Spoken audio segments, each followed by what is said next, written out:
Hello and welcome. I'm Thomas Porteous and you are watching NewsX World. Let's take a look at some of the top stories this hour. A manhunt is underway for the killer of conservative activist and Trump ally Charlie Kirk after he was shot in front of hundreds of people at the University of Utah. Since yesterday, 2 have been arrested and subsequently released, with officials saying that they have no ties to the shooting. Poland says that the United Nations Security Council is set to meet after Russian drones reportedly violated its airspace. The announcement follows an unprecedented operation in which the EU and NATO member Poland shot down suspected Russian drones. Meanwhile, the Polish Prime Minister Donald Tusk pledges a great modernisation programme for the army after Russian drones crossed into Poland, marking NATO's first direct airspace threat. Officials call the incursion a deliberate provocation as Poland imposes air restrictions in its east for security. Qatar says funerals will be held in Doha today for those killed in Israel's unprecedented strike targeting Hamas figures in the Gulf state. The Interior Ministry says prayers will take place at the Sheikh Mohammed bin Abdul Wahab Mosque with burials in Masime Cemetery. Qatar's Prime Minister says Israeli leader Benjamin Netanyahu must be brought to justice for what he calls state terrorism after a deadly airstrike on Doha. He vows Qatar will continue as a trusted mediator in the region despite Netanyahu's threats. Seoul says hundreds of South Korean workers detained in a massive US immigration raid are being released and are boarding buses for a charter flight home. Officials confirm the group will arrive in South Korea on Friday after President Yoon assured their return. Indonesian officials say the death toll from floods in Bali has risen to 14, with 2 people still missing in the capital of Denpasar. Over 500 residents have been evacuated to schools and mosques as rescuers search, with water levels now receding.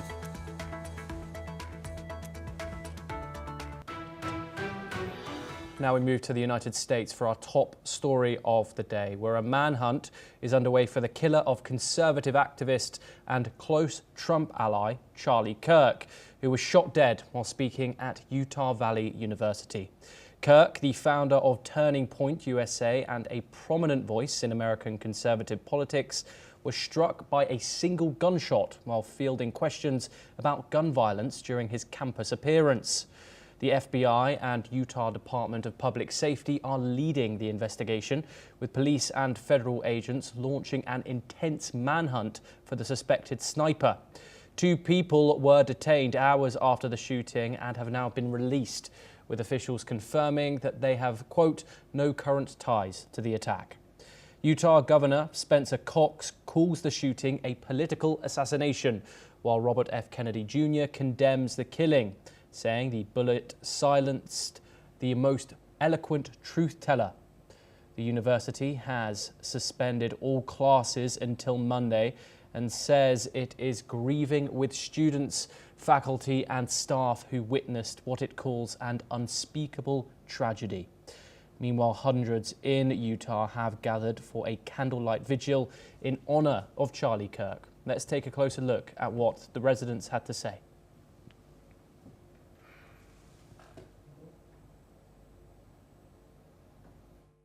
But that guy did nothing but good his whole life, and he was murdered for it. And it tears me up. That's it. I don't know. I do know that grown men with families and wives are going to be afraid to go out and talk because their wives are going to say, I don't want to lose you. So for me personally, like Charlie Kirk was a really great example of like how to debate things very respectfully and concisely and articulately, and personally like just being in this country with how much is going on right now is a very good example to me on how to strengthen my views and also how to like argue them with people in a way that is respectful and also can like teach respect. Now joining us on the broadcast is Dr. Charles Sinkala. He's an international affairs expert and he joins us live from Johannesburg. Thank you very much, Dr. Sinkala, for joining us on the programme. The United States is no stranger to political violence. In an already widely politicised society, how might this assassination affect a problem which is already rampant in America? Thank you very much for having me. Not long ago, we had, prior to the election of President Trump in the United States of America, he was nearly assassinated, in a similar circumstances. And I thought at that stage, the security wings and officials must have reconfigured their strategy in terms of looking after their political candidates. The gunshot could have been coming from somewhere else, could have come internally in the system itself, or it could have come from other, who oppose Charlie Clerk's ideological stance. And I think I agree with the political scenario that this was definitely a political assassination. Which also begs the question in terms of who is next, who will replace Donald Trump when he concludes his term in office. Yes, and Dr. Sinkala, of course, we live now in an age of social media. There's a very, very graphic video that has been circulating online of the assassination. What has this shown about the modern media circuit, and how will this affect the discourse around politics in the United States? Democracy, as we have been told, was born in the United States of America, and we believe that internationally, United States of America has been a beacon of the championing of democracy and the free practicing of democracy thereof. But what has been happening in the United States of America and the access to the media that gives instant information such as this, it's a complete disgrace in terms of what is happening in that country. Yes, the social media can be a tool that can sanitize and give information to most of the people at a go, but some sensitive information has to be censored in terms of for sensitive viewers. But this is the free information flow that we have ever championed over the years in terms of free speech and free communication. It's just unfortunate that this incident has been done in such a way, especially at a time that America has to rebuild herself in terms of bilateral and multilateral relations with international communities, who has accused United States of America to some extent that they've been fueling war and their international policies, especially in the conflicts between Israel and Palestine. Dr. Sinkala, do stay with us as we have some further updates about that ongoing situation. We have global reactions that have been coming in where world leaders are condemning the shooting of the conservative activist Charlie Kirk, who was killed while speaking at Utah Valley University, an attack that has sparked global calls to end political violence and safeguard free speech. Canadian Prime Minister Mark Carney has described the killing as unjustifiable political violence that threatens democracy, while British Prime Minister Keir Starmer stresses the need for open, fearless debate without fear of attack. Italian Prime Minister Giorgia Meloni calls the shooting a deep wound for democracy and offers condolences to Kirk's family. Hungarian Prime Minister Viktor Orban has also responded, and he has blamed what he calls the hate campaign of the progressive left for fueling speech and violence. Israeli Prime Minister Benjamin Netanyahu has also mourned Kirk as a brave defender of freedom and Judeo-Christian values, recalling a recent conversation and a cancelled visit to Israel. He praises Kirk for unwavering commitment to truth and free speech. That is Israeli Prime Minister Benjamin Netanyahu's speech statement there. Okay, we are, of course, covering today's top story, which has been the assassination of conservative activist Charlie Kirk, who was killed in front of hundreds of students and faculty at Utah Valley University. An unprecedented assassination that took place while Kirk was answering questions in his famed style in front of an audience of students, where students from across the political spectrum can come up and debate Kirk on various matters and challenge his conservative stance. Kirk was answering a question on gun violence, and then he was shot in the neck fatally, which was a completely unprecedented event.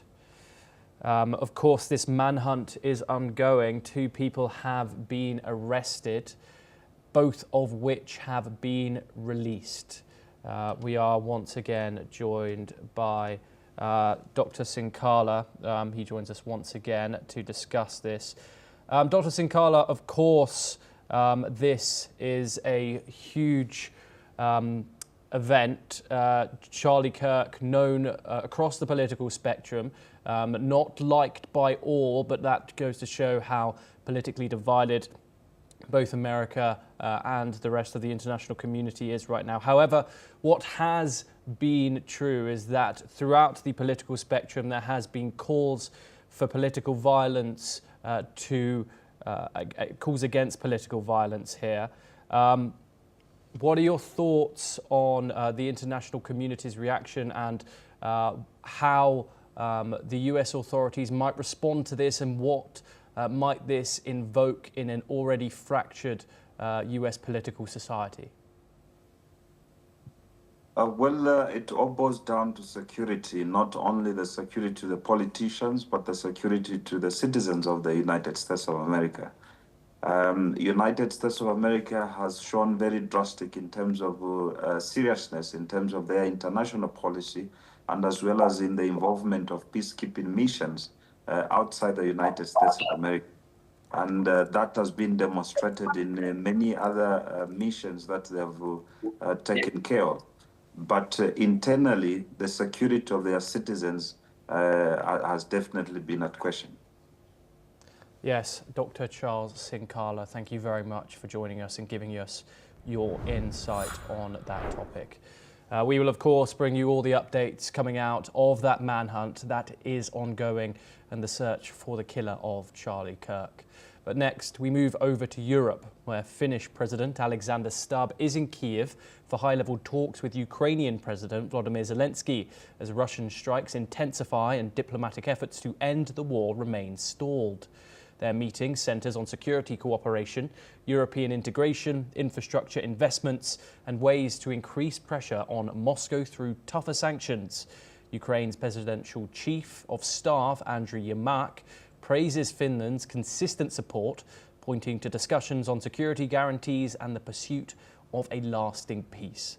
Since joining NATO last year in response to the Russian invasion, Finland has deepened defence cooperation with Western allies, sharing a long border with Russia. It is seen as a strategic partner in Kiev's fight for security. President Stubb is pushing for sanctions to be extended to countries still trading with Moscow, insisting that economic pressure remains the strongest tool to force Russia to end the war. Okay, we're now joined by Dr. Satoru Nagao. He is a fellow at the Hudson Institute and he joins us live from Tokyo, Japan.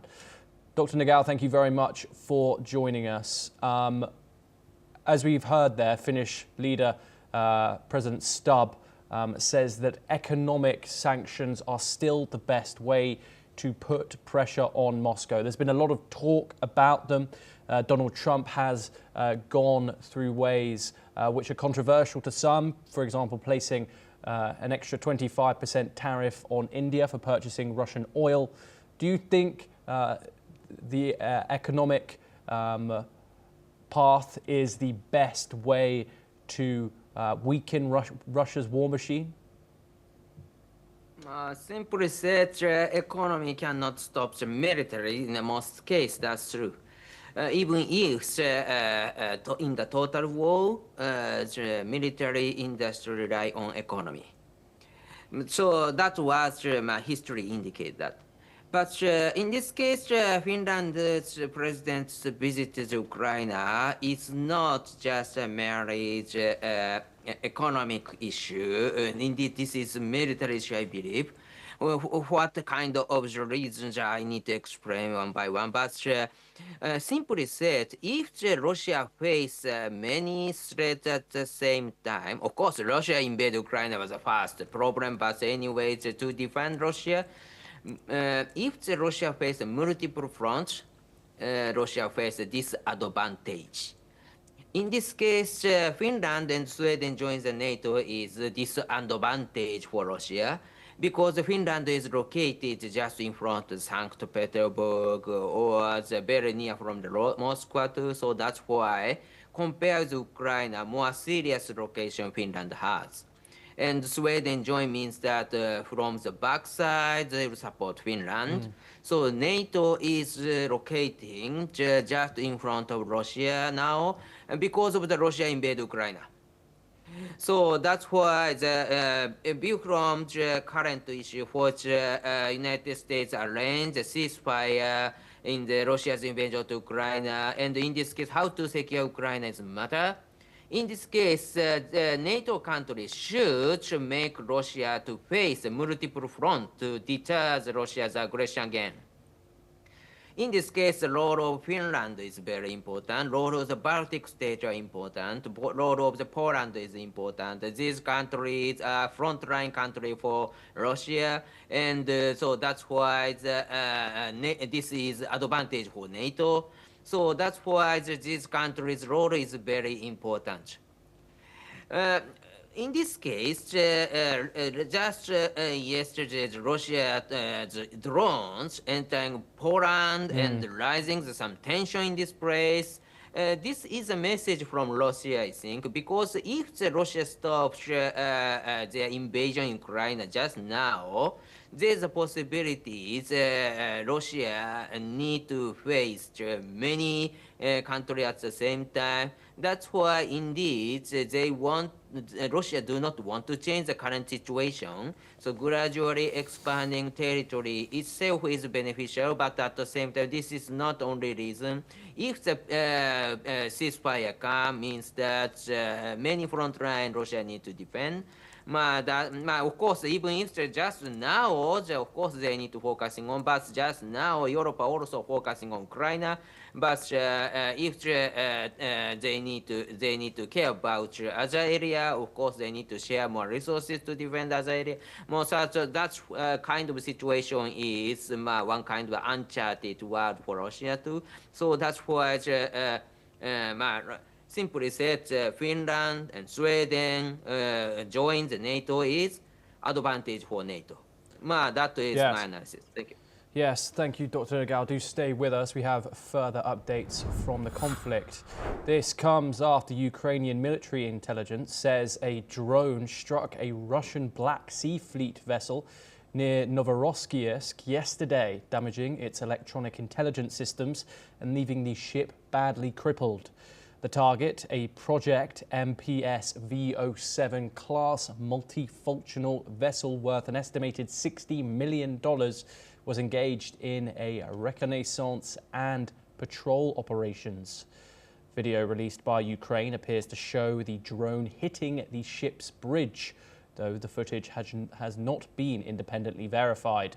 The ship, commissioned in 2015 and equipped with advanced diving and surveillance technology, has not yet been publicly identified by name. The strike is part of Ukraine's stepped-up campaign against Russian naval assets in the Black Sea and Crimea, a campaign that Kyiv claims has disabled nearly one-third of the entire Black Sea fleet since the start of the war. We're once again joined by Dr. Nagal. Dr. Nagal, of course, we continue to hear about key regions in this fight, that of the Kursk and Sumy regions, eastern Ukraine, which is where most of this fight is going on. However, what we don't hear much about is what's going on in the Black Sea. What more can you tell us about this incident and what's going on in regards to Russia's naval fleet and the broader aspect of it? Yeah, because of this is the connection to the sea and unfrozen port, unfrozen port. Port. So that's why the naval presence or trade through sea is a very important aspect of the Crimea Peninsula. So that's why they want to use it. But recently, the development of the military tactics related to the drone looks like military revolution. So, and day by day, month by month, both Ukraine side and Russian side develop the tactics, how to use the drones or how to use unmanned system, the sea. So that's why it has happened. This kind of the new ship which can collect information is very sophisticated, expensive asset. So they are located, but very secretly, and they do not want to lose. That's why they try to be the safe area. Despite this kind of unmanned system can penetrate the defense line and attack this vital asset. This means that the drone itself is very sophisticated, and how to use the drone as a tactics is also very sophisticated. So now we see this is a new type of tactics in the war, and it will be common in the future. So and Russia develop and Ukraine develop these two know-how about drones. Unmanned system is indeed a new model of war in the future in the world. Yes, Dr. Naval, thank you very much for joining us here on the programme. Pleasure to get your input. We now move over to South Asia, where Nepal's army resumed talks today with Gen Z protest leaders to select an interim leader after violent demonstrations left over 30 dead and forced Prime Minister KP Sharma Oli to resign. Soldiers were deployed across Kathmandu, where tensions still remain high after the worst unrest that the capital has ever witnessed in recent decades. The protests, triggered by a controversial social media ban, escalated after police used tear gas and rubber bullets, and the Health Ministry reports stated that over 1,000 people were injured. In a latest development, former Chief Justice Shinsila Karki is emerging as the front runner for the interim government. Her name has been widely endorsed by protest leaders who praise her integrity and courage.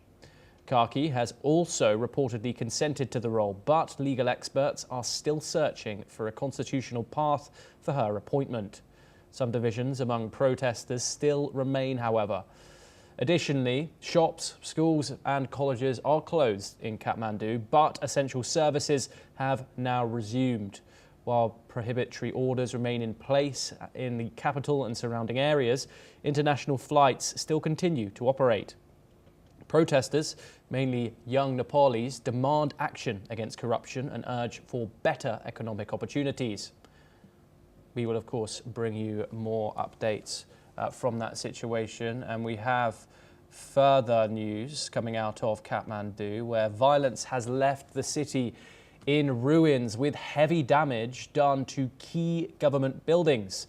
Latest aerial footage shows thick smoke billowing from the Hilton Hotel in the Nepali capital, while the Supreme Court, Singha Durbar and Nepal's parliament are left in smouldering ruins, as we can see from the visuals we are putting on your screens now.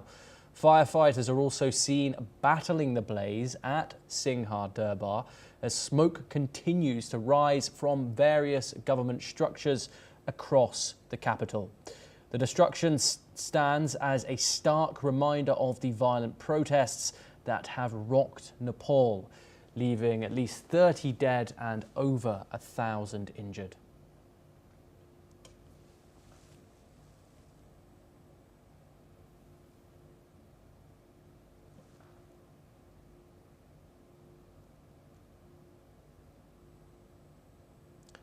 We will, of course, bring you all the updates from Nepal as we get them.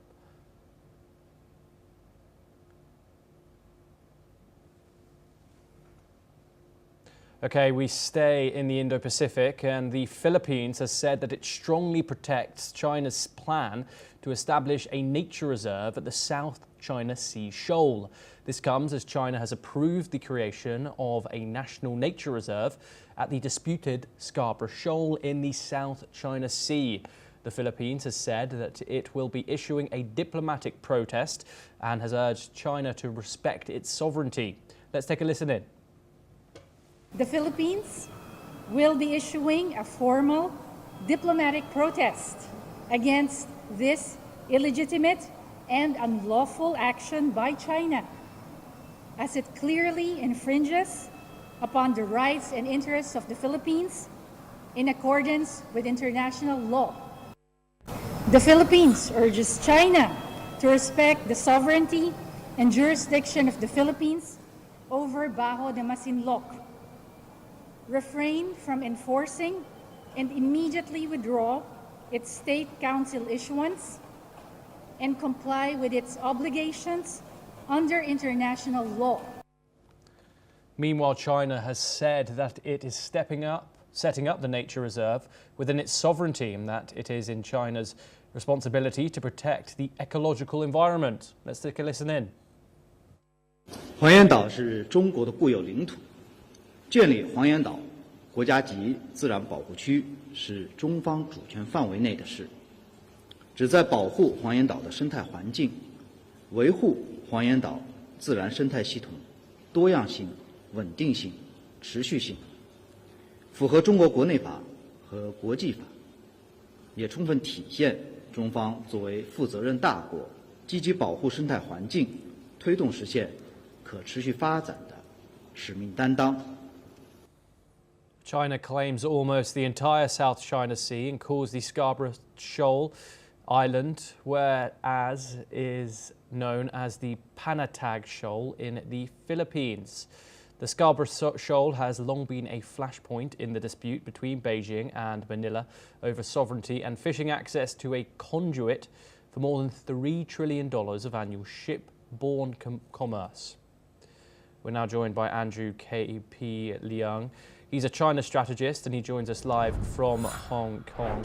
Can you tell us more about these plans, Andrew, for China to be setting up a nature reserve on the Scarborough Shoal, and why does China think it has a right to the area? Well, of course, naturally, Beijing has always claimed a great part of the South China Sea on grounds of historical fishing and other rights, which have existed through many, many centuries. But of course, these historical claims are not necessarily recognized by other nations or by the international court. But nevertheless, the South China Sea is China's main conduit for economic security because it encompasses the key sea lanes of communication for China's import of energy and trade. But this emphasis on the environment and ecology is a new initiative because apart from territorial claims, it's a fact that the ecology in the South China Sea is rather fragile. And of course, ecology sometimes does not lend itself to strict national lines of jurisdiction because the fish, for example, move from one area to another. The currents, they move from one area to another. And other, the ecosystem is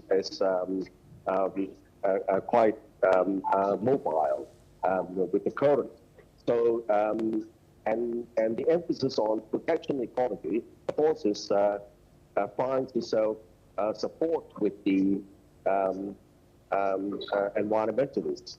But of course, apart from the environment, apart from historical claims, there's also the geopolitics, because the Philippine government varies from government to government.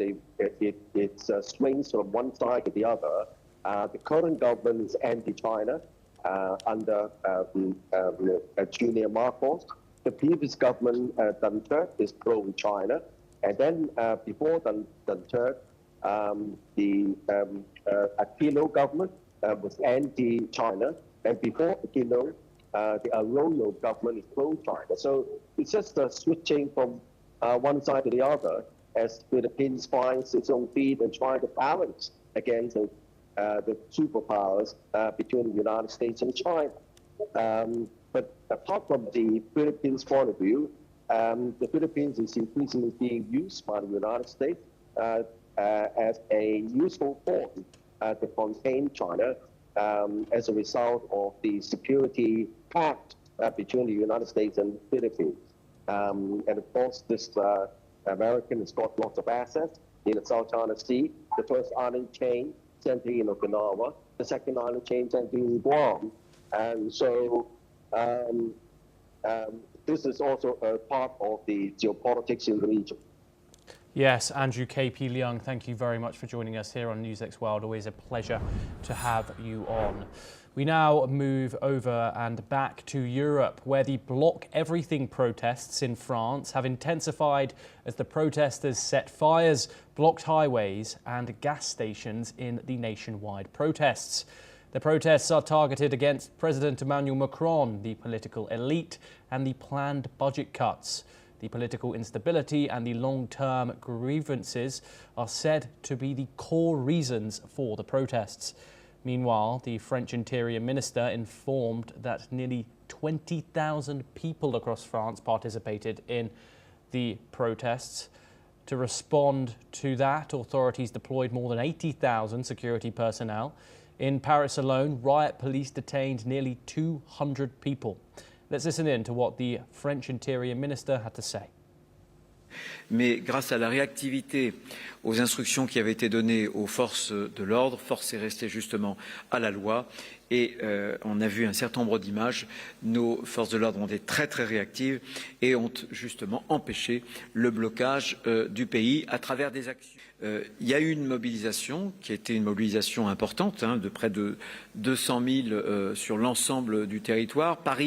C'est Paris seulement, ça n'est pas la petite couronne, ça n'est pas la grande couronne, c'est à peu près 14 000. Le préfet de police nous indiquait que pour Paris, c'est finalement assez peu. The protesters showed pessimism over the new Prime Minister and the prospects of rediscussion on the budget. Protesters from all of strata of society expressed their grievances. Let's take a listen in to what they had to say. Même pire, je pense qu'on a changé pour pire. Enfin, on nous annonce un message encore plus à droite que la droite de la droite. Enfin, c'est un déni de démocratie réaffirmé encore une fois de plus. Et on n'en veut plus. Et surtout, on veut de la justice sociale. On veut que ça s'arrête en fait. Les cadeaux aux riches et toujours la ponction sur la masse. Voilà, et la masse. En soi, c'était même pas spécialement par rapport à Bayrou, c'était par rapport à la ligne directrice du gouvernement de ces dernières années, des deux gouvernements Macron. Et là, le nouveau Premier ministre, c'est aussi un macroniste. Donc en fait, ça sera la même chose. Le budget, il va être repris, rediscuté. On va peut-être pas enlever 2 jours fériés, mais un jour férié. On va peut-être pas enlever 100 postes de CDI dans le CNRS, mais peut-être 50. Donc en soi, c'est la même merde. Et là, j'ai trouvé que c'était un moment important avec tout ce qui s'est passé avec le Premier ministre et en général sur les derniers mois et les 2 derniers mandats de Macron. Je trouve qu'il y a beaucoup trop de choses où on s'est laissé un peu marcher dessus. Et donc dès qu'il y a un mouvement qui conteste tout ça, moi je suis là. Moi j'ai pas peur de le dire, j'ai une petite retraite de 1 200 € par mois. Comment voulez-vous vivre avec 1 200 €? Heureusement que ma compagne, elle travaille, qui m'a donné un complément. Sans quoi moi tout seul, si moi j'étais confronté à la vie d'aujourd'hui et payer un gros loyer, heureusement que moi j'ai plus de crédit et que la maison elle est vite payée, je ne sais pas comment je ferais, je serais peut-être à la rue. Voilà, c'est ça ma colère. Parce qu'en fait, c'est un investissement pour plus tard. Ça fait plusieurs années que c'est en boucle les mêmes questions et qu'on voit les années noires qui n'arrêtent pas de passer. Et il y a un moment, il faut faire quelque chose. Et si on ne décide pas de se mobiliser une bonne fois pour toutes, c'est une situation qui va encore traîner pendant un bout de temps. Et donc, il y a un moment, il faut passer à l'action, en fait. Et plusieurs aspirations convergent indépendamment de la couleur politique. C'est une déliquescence globale de l'éducation, de la santé, un sentiment de déclassement. Et je pense que ça, c'est important de l'exprimer, de le montrer, indépendamment des couleurs. Well, that is all that we have time for, but we will continue to bring you more news updates from around the world.